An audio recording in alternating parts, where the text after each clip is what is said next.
मछली पालन में मछली पालन की तमाम जानकारी करना बेहद ही ज़रूरी है, तभी आप मछली पालन के काम में मुनाफा कमा सकते हैं।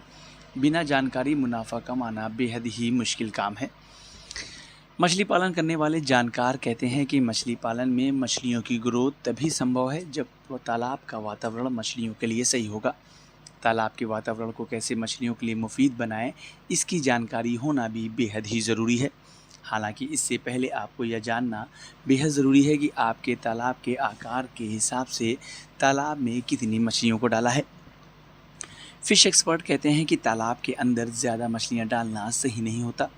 ज़्यादा मछलियों को डालने से मछली की ग्रोथ रुक सकती है और बीमारियों का ख़तरा बढ़ जाता है। आपकी जानकारी के लिए बता दें कि सही साइज़ और सही संख्या में मछलियों को डालने से भी आप बेहतर ग्रोथ ले सकते हैं। मछलियों को फ़ीड देना भी एक कला है, क्योंकि हर मछली का फ़ीड अलग होता है। आपको ये जानना होगा कि कौन सी मछली क्या खाती है। कई मछलियाँ कंपनियों की तरफ से तैयार फ़ीड को खाती हैं।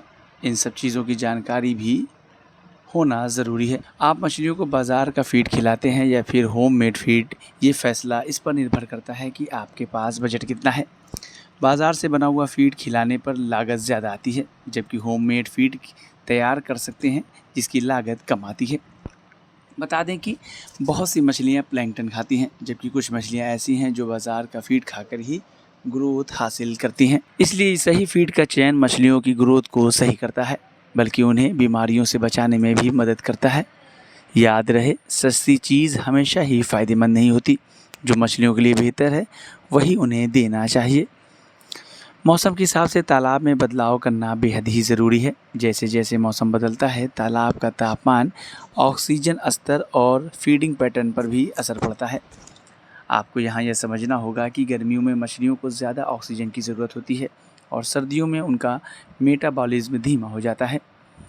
एक समय पर मछलियों की जांच करते रहना चाहिए। अगर किसी मछली में कोई दिक्कत है तो तुरंत उसका इलाज करना चाहिए।